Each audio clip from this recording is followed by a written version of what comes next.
اس لیے بھائی جی اسلامی علیہ فرمایا کرتے تھے اگر ساری مخلوق کو میرا کنبہ بنا دیا جائے اور زمین تانبے کی بن جائے کہ اس میں ایک درخت نہ اگے، کھیتی نہ اگے، سبزی کچھ بھی نہ اگے، اور آسمان سے ایک قطرہ بارش کا نہ گرے، مجھے پھر بھی یقین ہے کہ اللہ تعالیٰ میری عیال کو رزق پہنچا دیں گے۔ اللہ تعالیٰ وہ ذات ہے جو انسانوں کو، حیوانوں کو، پرندوں کو، چرندوں کو، کیڑے مکوڑوں کو، ہر کسی کو رزق پہنچاتا ہے، حتیٰ کہ بند پتھر کے اندر کچھ کیڑے ہوتے ہیں ان کیڑوں کو بھی اللہ روزی پہنچاتا ہے۔ تو نے پتھر میں کیڑے کو پالا، خشک مٹی سے سبزہ نکالا۔ تو نے پتھر میں کیڑے کو پالا، خشک مٹی سے سبزہ نکالا۔ یہ تیرا ہے جہاں، یہ زمین آسماں ہے خدایا، کس نے تیری حقیقت کو پایا۔ ہمارے کابری نے لکھا ہے کہ رزق کے کھلنے کے 16 دروازے ہیں، 16 کنجیاں ہیں جن سے رزق کے دروازے کھلتے ہیں۔ پہلی کنجی ہے نماز، کہ انسان اہتمام کے ساتھ، خشوع و خضوع کے ساتھ نماز ادا کرے۔ اللہ تعالیٰ فرماتے ہیں وَأْمُرْ أَهْلَكَ بِالصَّلَاةِ وَاسْتَبِرْ عَلَيْهَا لَا نَسْأَلُكَ رِزْقًا نَحْنُ نَرْزُقُكَ، کہ تم نماز ادا کرو، ہم تو اس سے روزی کمانا نہیں چاہتے، روزی تو ہم تمہیں دیں گے، ہماری روزی ہے اللہ کے پاس۔ وَفِي السَّمَاءِ رِزْقُكُمْ، اے میرے بندو تمہارا رزق تو آسمانوں میں ہے، اور اللہ جتنا چاہتے ہیں اتنا اپنے بندوں کو عطا فرما دیتے ہیں۔ تو سب سے پہلا عمل ہو گیا کہ انسان نماز کو اہتمام کے ساتھ ادا کرے۔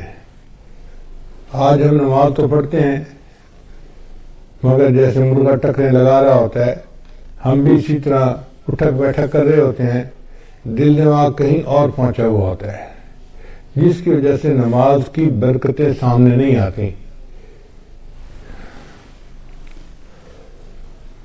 دوسرا رزق کا دروازہ ہے استغفار کی کثرت کرنا۔ چنانچہ اللہ تعالیٰ ارشاد فرماتے ہیں استغفروا ربکم انہ کان غفارا، اپنے رب کے سامنے استغفار کرو، اللہ گناہوں کو معاف کرنے والا ہے۔ اور حدیث پاک میں آتا ہے من استر من الاستغفار، جو بندہ استغفار کی کثرت کرتا ہے جعل اللہ لہ من کل ہم فرجا، اللہ تعالیٰ اس کے لیے ہر مشکل میں آسانی کر دیتا ہے، ومن ضیق فرجا، اور ہر مشکل کو آسان کر دیتا ہے، ورزقہ من حیث لا یحتسب، اور اسے ایسی طرف سے رزق دیتا ہے کہ جس کا اس کو گمان بھی نہیں ہوتا۔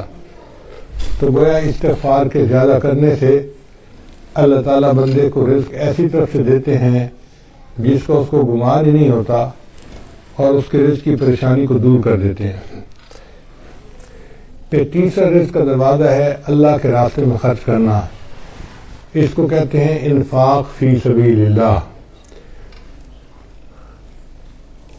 اس لیے کہ جو بندہ اللہ کے راستے میں خرچ کرتا ہے اللہ تعالیٰ اس کو واپس لوٹاتے ہیں۔ اللہ تعالیٰ فرماتے ہیں وَمَا أَنفَقْتُم مِّن شَيْءٍ فَهُوَ يُخْلِفُهُ، تم اللہ کے راستے میں جو خرچ کرو گے وہ اللہ تمہیں اس کا بدلہ دے گا۔ ہم 1 روپیہ خرچ کرتے ہیں، اللہ ہمیں اس کے بدلے 10 عطا فرماتے ہیں، 20 عطا فرماتے ہیں، 70 عطا فرماتے ہیں، حتیٰ کہ کئی مرتبہ 1 کے بدلے 700 عطا فرماتے ہیں۔ لوگ کہتے ہیں جی کہ ہم کہاں سے پیسہ دیں، ہماری تو ضرورتیں پوری نہیں ہوتی۔ بھائی ضروری نہیں کہ انسان لاکھوں دے، جتنے بھی غریب آدمی ہیں 5-10 روپیہ خرچ کرنا تو کوئی مشکل کام نہیں ہوتا۔ تو ہمیں چاہیے کہ ہم مسکینوں پہ، فقیروں میں خرچ کریں، یا مدارس کے جو طلباء ہیں ان کے لیے مطبخ میں خرچ کریں، کیونکہ ہم اللہ کے راستے میں خرچ کریں گے تو اللہ تعالیٰ اس قرض حسنہ کو واپس لوٹا کر رہیں گے اور کئی گنا کر کے لوٹائیں گے۔ تو دیکھنے میں ہم 1 دے رہے ہوں گے اور دوسری طرف سے 10 ہماری جیب میں واپس آ رہے ہوں گے، مگر یہ نفع کا کاروبار ہر بندے کو کرنا نہیں آتا، لوگ پریشان ہو جاتے ہیں۔ تو پہلا دروازہ تھا نماز کو اہتمام کے ساتھ ادا کرنا، دوسرا دروازہ تھا استغفار کی کثرت کرنا، تیسرا دروازہ تھا کہ اللہ کے راستے میں اپنے مال کو خرچ کرنا، اور چوتھا دروازہ ہے دین کے لیے ہجرت کرنا۔ جیسے بعض لوگ سعودی عرب چلے جاتے ہیں یا ایک شہر سے دوسرے شہر چلے جاتے ہیں تو ان کے کام کاروبار میں برکت آ جاتی ہے، لیکن جن لوگوں کو اللہ نے وطن کی روزی دی ہوئی ہے وہ خوش نصیب ہیں، وہ اللہ کی اس نعمت کا شکر ادا کریں۔ ہر بندے کو یہ نعمت نصیب نہیں ہوتی۔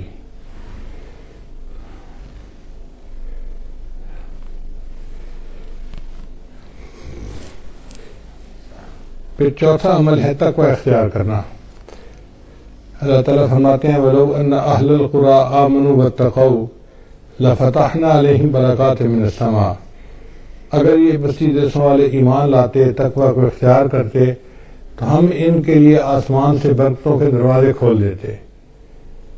تو گناہوں سے بچنے پر اللہ تعالیٰ رزق کے دروازوں کو کھول دیتے ہیں، اور آج گناہوں کی وجہ سے رزق کے دروازے بند ہیں اور ہم پریشانیوں کا شکار ہیں۔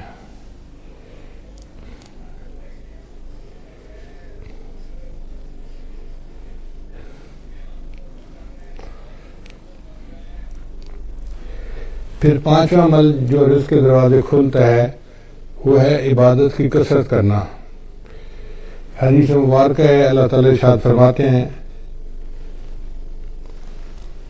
یہ حدیث قدسی ہے، ابن آدم، اے آدم کے بیٹے، تفرغ لعبادتی، میری عبادت کے لیے تو فارغ ہو جا، املا صدرک انی واسد فقرک، املا صدرک غنن، میں تیرے سینے کو غنا سے بھر دوں گا اور تیرے فقر کو ختم کر دوں گا۔ تو دیکھیں عبادت کرنے سے اللہ تعالیٰ سینے میں بے نیازی ڈال دیتے ہیں اور بندے کے فقر کو ختم کر دیتے ہیں۔ اس لیے اللہ کا ذکر کثرت سے کرنا، قرآن پاک کی تلاوت کرنا، نیکی کرنا، یہ انسان کے رزق میں برکت کا دروازہ ہے۔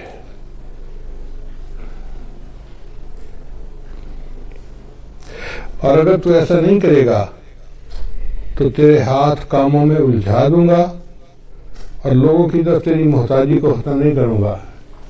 دیکھو کیسے عجیب بات کہی ہے کہ میں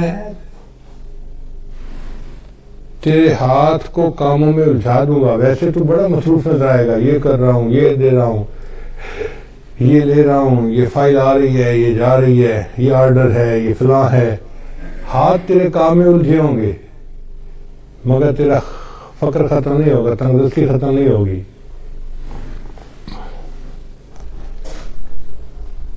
اور چھٹا عمل جس سے رزق کے دروازے کھلتے ہیں وہ ہے حج اور عمرے کی کثرت کرنا۔ اگر اللہ تعالیٰ توفیق دے تو بندے کو چاہیے کہ کثرت سے عمرہ کرے اور بار بار حج کرے۔ دیکھنے میں تو حج اور عمرے پہ انسان پیسہ خرچ کر رہا ہوتا ہے، لیکن حقیقت میں وہی پیسہ اس کے لیے باعث برکت بن کے اس کو واپس اللہ لوٹا رہے ہوتے ہیں۔ چنانچہ نبی علیہ السلام کے پاس جب کوئی بندہ رزق کی شکایت کرتا تھا تو نبی علیہ السلام اسے مشورہ دیتے تھے کہ تم عمرہ کرو۔ عمرہ کر کے جو دعائیں مانگتا تھا تو اللہ تعالیٰ رزق کی پریشانی کو دور فرما دیتے تھے۔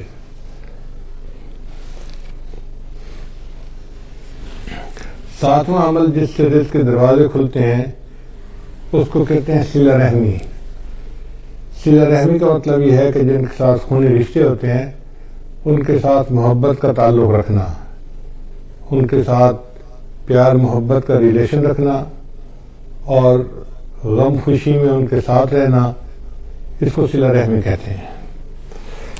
چنانچہ جو بندہ صلہ رحمی کرتا ہے اللہ تعالیٰ اس کو 2 نعمتیں عطا فرماتے ہیں۔ حدیث پاک میں ہے من احب ان یزاد فی عمرہ، جو بندہ اس بات کو پسند کرتا ہے کہ اس کی عمر کے اندر زیادتی ہو، یعنی لمبی عمر ہو، فیزاد فی رزقہ، اور اس کے رزق میں زیادتی ہو، برکت ہو، فلیصل رحمہ، اس کو چاہیے کہ صلہ رحمی کو زیادہ کرے۔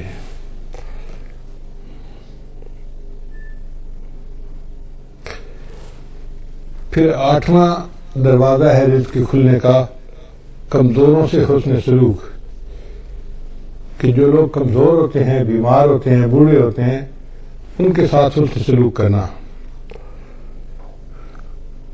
حدیث مبارکہ میں آتا ہے کہ تمہیں اپنے کمزور اور ضعیف لوگوں کی وجہ سے نصرت ملتی ہے۔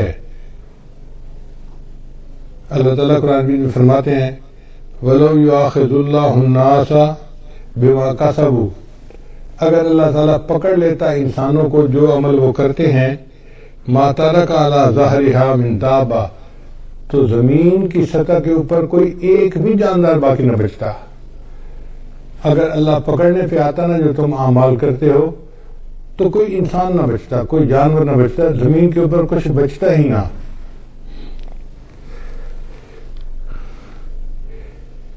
تو اللہ تعالیٰ ہمیں جو رزق دیتے ہیں وہ چھوٹے بچوں کی وجہ سے، بوڑھوں کی وجہ سے، بیماروں کی وجہ سے، عورتوں کی وجہ سے دیتے ہیں، مہمانوں کی وجہ سے دیتے ہیں۔ لہذا ان کو بوجھ نہیں سمجھنا چاہیے، بلکہ ان کی وجہ سے ہمیں رزق ملتا ہے، ہر وقت ذہن میں یہ رکھنا چاہیے۔ رزق کا 9واں دروازہ جس سے کہ انسان کا رزق کھلتا ہے اس کو توکل کہتے ہیں۔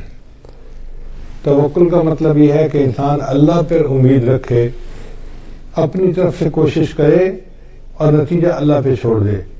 وَمَن يَتَوَكَّلْ عَلَى اللَّهِ فَهُوَ حَسْبُهُ، جو اللہ پر توکل کرتا ہے اللہ اس کے لیے کافی ہو جاتا ہے۔ حدیث مبارکہ میں آئے لَوْ أَنَّكُمْ تَوَكَّلُونَ عَلَى اللَّهِ حَقَّ تَوَكُّلِهِ، اگر تم توکل کرتے جیسے کہ اللہ پہ توکل کرنی چاہیے، لَرَزَقَكُمْ كَمَا يَرْزُقُ الطُّيُورُ، تو اللہ تعالیٰ تمہیں اس طرح رزق پہنچاتے جس طرح اللہ تعالیٰ پرندوں کو رزق پہنچاتے ہیں۔ وہ صبح اپنے گھونسلے سے خالی پیٹ نکلتے ہیں اور شام کو اپنے گھونسلے میں پیٹ بھرے واپس آتے ہیں۔ انسان کا معاملہ الٹ ہے، بیچارہ گھر سے پیٹ بھر کے نکلتا ہے اور شام کو خالی پیٹ بھر گھر واپس آتا ہے۔ اور پرندوں کا معاملہ دیکھو کہ وہ خالی پیٹ گھر سے نکلتے ہیں اور اللہ ان کو پیٹ بھر کے رات کو واپس گھر پہنچاتے ہیں، جبکہ پرندے اپنے لیے کوئی چیز جمع بھی نہیں کر سکتے۔ کوئی پرندہ آپ نے ایسا نہیں دیکھا ہوگا جو سال کی روزی جمع کر لے، انسان جمع بھی کر لیتا ہے، پھر اس کا یہ حال ہے۔ اور پھر جانوروں کا رزق بھی بہت ہوتا ہے۔ آپ اگر غور کریں تو ایک ہاتھی دن میں کتنا چارہ کھاتا ہوگا، ہمارے حساب سے منوں کے حساب سے، ٹنوں کے حساب سے کھاتا ہوگا، اس کا وزن ہی اتنا ہے۔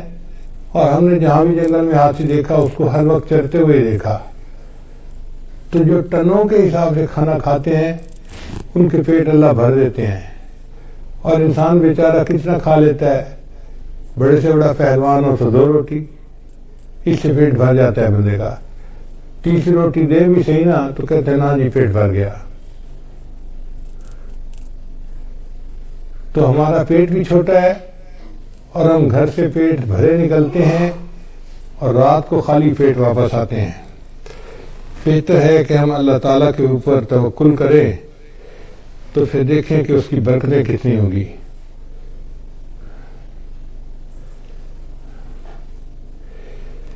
پھر 10واں دروازہ ہے انسان نعمتوں کا شکر ادا کرے۔ اللہ تعالیٰ فرماتے ہیں لَئِن شَكَرْتُمْ لَأَزِيدَنَّكُمْ، اگر تم شکر ادا کرو گے ہم اپنی نعمتوں پر اور زیادہ کریں گے۔ آپ دیکھیں ہمارے اوپر اللہ کی کتنی نعمتیں ہیں، ہم تو شکر بھی ادا نہیں کر سکتے۔ الحمدللہ ثم الحمدللہ کہ گھروں میں کھانا کھانے بیٹھتے ہیں تو 1 سالن 2 سالن تو معمول کی بات ہے۔ کبھی گوشت پکا ہوتا ہے، کبھی دال پکی ہوتی ہے، کبھی روٹی بنی ہوتی ہے، کبھی چاول بنے ہوتے ہیں۔ اب 2 قسم کے کھانے پڑے ہوتے ہیں، حالانکہ کھانا تو ایک بھی مل جاتا تو بہت تھا، مگر یہ اللہ کی نعمت ہے نا کہ اللہ کئی قسم کے کھانے دیتے ہیں۔ اور پھر یہ نہیں کہ کھانے ہی ہمیں ملتے ہیں، کھانے کے علاوہ وافر کھانے ہوتے ہیں۔ چنانچہ میں نے دیکھا ہے کہ کہ ہمارے پاس کئی دفعہ 8-10 مہمان آ جاتے ہیں نا، تو مجھے صرف اندر پیغام بھیجنا پڑتا ہے کہ مہمان ہیں، کوئی کھانے کے لیے تردد نہیں کرنا پڑتا. اللہ کے فضل سے اتنا کھانا ہوتا ہے گھر والوں کا بچا ہوا کہ 8-10 آدمیوں کا کھانا تو اس میں نکل آتا ہے. یہ اللہ کا کتنا بڑا کرم ہے، کتنا بڑا فضل ہے. ہم اللہ کی اس نعمت کا شکریہ ادا نہیں کر سکتے.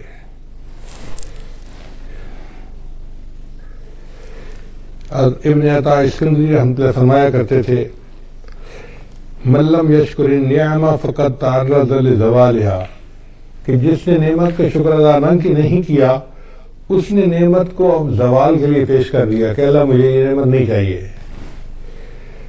ومن شکرہا، اور جس نے نعمت کا شکر ادا کیا، فقد قید بعقالہا، اس نے نعمت کو نکیل کے ذریعے سے پکڑ لیا، مار دیا اپنے پاس. یعنی جو نعمت ملتی ہے اور بندہ اس کے اوپر شکر ادا کرتا ہے، پھر وہ نعمت اللہ سے واپس نہیں لیتے بلکہ اس نعمت میں اور برکت عطا فرما دیتے ہیں. پھر 11واں دروازہ کہ جب بھی مرد اپنے گھر میں داخل ہو مسکراتے چہرے کے ساتھ داخل ہو اور اہل خانہ کو سلام کرے. حدیث مبارکہ میں ہے، سیدہ صدیقہ فرماتی ہیں کہ نبی صاحب جب بھی گھر تشریف لاتے تھے تو مسکراتے چہرے کے ساتھ آتے تھے اور اہل خانہ کو سلام کیا کرتے تھے. یہ اہل خانہ کو سلام کرنا رزق کی برکت کا ذریعہ ہے. چنانچہ حدیث پاک میں ہے، ثلاثۃ کلہم ضامن اللہ، 3 بندے ہیں جن کا اللہ کے اوپر ضمانت ہے، یعنی اللہ ان کو رزق پہنچاتا ہے. ان عاش رزقا، اگر وہ زندہ رہے گا تو اللہ روزی عطا فرمائے گا، وکفا، اور روزی ان کے لیے کافی ہوگی. اور ان ماتا، اور اگر وہ مر جائے گا، داخل الجنہ، تو جنت میں اللہ ان کو داخل کر دے گا.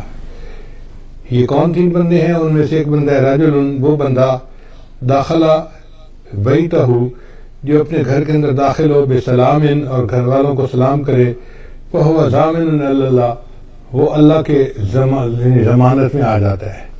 اب یہ کتنا آسان کام ہے، مگر بہت سارے لوگ ہیں جو گھروں میں داخل ہوتے ہیں تو ان کو سلام کرنا یاد ہی نہیں ہوتا، بس باتوں میں لگ جاتے ہیں. مسکرائیں گے، بیوی سے پوچھیں گے تیرا کیا حال ہے، بچوں سے پوچھیں گے تم کیسے ہو، مگر سلام کرنا ان کو یاد نہیں ہوتا. پھر 12واں عمل والدین کی فرمانبرداری. چنانچہ ہمارے بزرگوں نے لکھا ہے کہ 5 چیزوں سے رزق میں برکت ہوتی ہے. ایک، جو بندہ صدقہ پر مداومت کرے، دوسرا صلہ رحمی کرے، تیسرا جہاد کرے، چوتھا ہمیشہ باوضو رکھے، اور 5واں والدین کی فرمانبرداری کرے. والدین کے فرمانبردار کو اللہ تعالیٰ رزق کی پریشانی میں نہیں ڈالتے، اس لیے ان کی خدمت کر کے ان کی دعائیں لینی چاہیے تاکہ اللہ تعالیٰ کی طرف سے برکتیں اور رحمتیں شامل حال ہو جائیں. 13واں دروازہ رزق کا ہے دوام طہارہ، یعنی مستقل وضو کی زندگی گزارنا. اگر انسان عادت بنا لے تو وہ باوضو ہر وقت رہ سکتا ہے. جیسے ہمیں ہر وقت بے وضو رہنے کی عادت ہے، اس کو بدل لے تو ہر وقت باوضو رہنے کی عادت ہو جائے گی. جب وضو ٹوٹے دوبارہ پھر وضو کر لے. ہمارے اسی شہر میں ایک جگہ ایک گھرانہ ہے جو امام ربانی مجدد ثانی رحمۃ اللہ کے اولاد میں سے ہیں. تو بہت سال پہلے کی بات ہے، کوئی 30 سال پہلے کی بات ہے، مجھے خیال آیا کہ جا کے ان سے صرف اللہ کے لیے ملاقات کروں. تو میں ان کے ہاں گیا، ملاقات ہوئی. ہم جب پہنچے تو بس مغرب کے وقت میں کوئی 5 ہی منٹ باقی تھے. سلام دعا ہوئی. انہوں نے کہا جی کہ یہاں سے مسجد دور ہے تو ہمیں گھر میں نماز پڑھنی پڑے گی. ہم نے کہا ٹھیک ہے. ان کے بچے گراؤنڈ کے اندر فٹ بال کھیل رہے تھے، کوئی 10-12 بچے ہوں گے چھوٹے بڑے. خوب ہنگامہ تھا، جیسے 2 ٹیموں کا میچ ہو رہا ہوتا ہے. لو جی ہم کھڑے ہو گئے مصلی پہ جماعت کے لیے. انہوں نے آواز دی بچوں کو، بچوں نماز کا وقت ہو گیا ہے.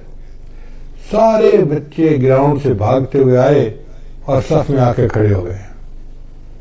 اب جب ہم نے نماز ادا کی تو مجھے بڑی حیرت ہوئی کہ کیا سب بچوں کا وضو تھا یا کچھ بچوں نے بے وضوئی نماز پڑھ لی. تو میں نے ان سے سوال پوچھا کہ جی بچے کسی کو وضو تو نہیں کرتے میں نے دیکھا. تو وہ مسکرائے اور کہنے لگے کہ جی ہمارے خاندان میں بچوں کو یہ تربیت دی جاتی ہے کہ تم نے پوری زندگی باوضو گزارنی ہے. ہمارے گھر کے چھوٹے بڑے جس بندے کو آپ دیکھیں گے جب بھی دیکھیں گے ہمیشہ باوضو دیکھیں گے. اگر وضو ٹوٹے گا تو دوبارہ اسی وقت وہ پھر وضو کر لیں گے.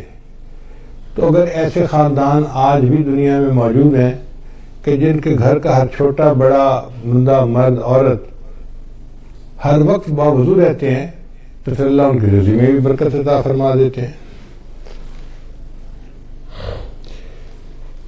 پھر 12واں عمل ہے 14واں عمل ہے چاشت کی نماز پڑھنا.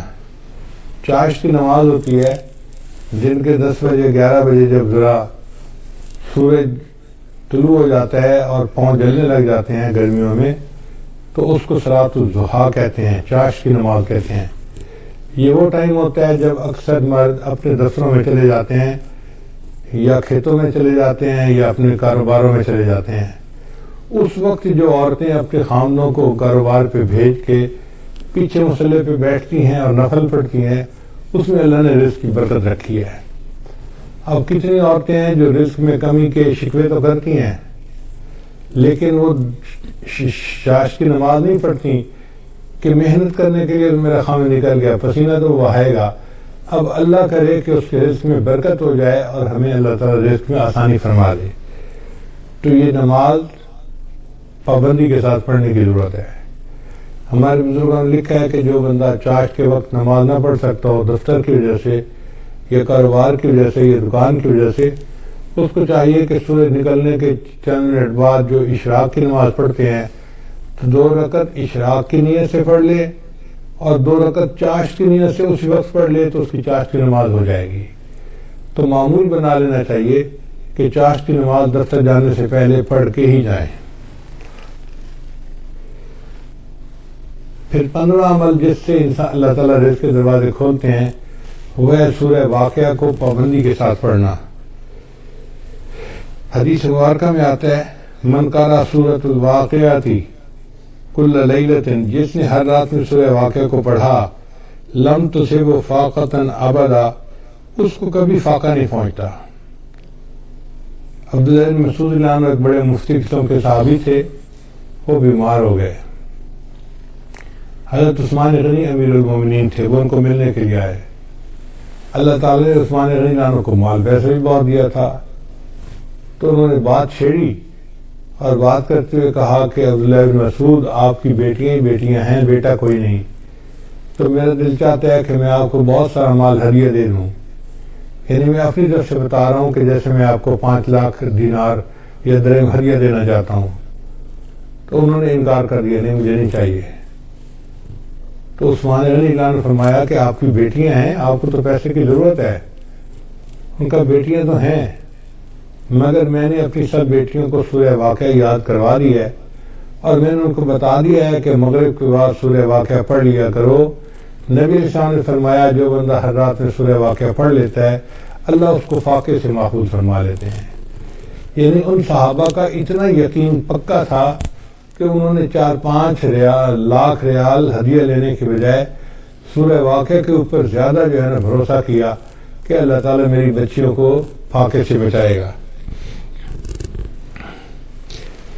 پھر 16واں عمل ہے دعا کرنا. تو ہمیں چاہیے کہ ہم رزق کی برکت کے لیے دعا بھی کریں. جیسے آج کی رات قبولیت دعا کی رات ہے اور اب سے لے کے جو آگے وقت آ رہا ہے یہ سب قبولیت دعا کا وقت ہے. یہ رزق کی جو فہرستیں ہیں یہ اب سے بننا شروع ہوتی ہیں اور یہ بنتی رہتی ہیں بنتی رہتی ہیں بنتی رہتی ہیں حتیٰ کہ 27 رمضان مبارک کو یہ فہرستیں اللہ تعالیٰ فرشتوں کو ہینڈ اوور کر دیتے ہیں ایگزیکیوشن کے لیے, عمل درآمد کے لیے. تو ہمارے پاس آج کی رات سے لے کے 27 رمضان تک کا وقت ہے. اس دوران ہم اللہ کو منائیں, اس کے سامنے روئیں اس سے رزق مانگیں، اس سے صحت مانگیں، جو مانگنا ہے مانگیں، اللہ کے در میں کسی چیز کی کمی نہیں، جتنا مانگیں گے اللہ اتنا عطا فرمائیں گے، حتیٰ کہ 27 رمضان کو یہ لسٹ فائنل ہو جائیں گی، اور اسی میں یہ بھی فیصلہ ہوگا کہ اگلے سال کس نے زندہ رہنا ہے اور کس بندے نے مرنا ہے۔ زندگی اور موت کے فیصلے بھی اس بجٹ میں شامل ہیں، جیسے رزق کے فیصلے شامل ہیں۔ تو ہم اللہ تعالیٰ سے دعا مانگیں، آج رات بھی اور آئندہ بھی ہم ابھی سے رمضان کی تیاری کریں، اور ذہنی طور پہ ہم عبادت کرنے کے لیے تیار ہو جائیں اور اللہ کو منانے کے لیے تیار ہو جائیں، خوب دعائیں مانگیں۔ اگر باجماعت تراویح مسجد میں نہیں پڑھ سکتے تو گھر میں تو پڑھ سکتے ہیں نا۔ مسجدوں کی عمارتیں بند ہوئی ہیں، اعمال بند نہیں ہوئے۔ اعمال تو ہم کر سکتے ہیں، تو ہم تلاوت کریں، نمازیں پڑھیں، گھر کے اندر مجالس کریں اور اللہ تعالیٰ سے دعائیں کریں خوب ڈٹ کے۔ جتنا مانگیں گے اتنا ہی اللہ تعالیٰ ہمیں عطا فرما دیں گے۔ تو یہ 16 دروازے ہیں رزق کے کھلنے کے۔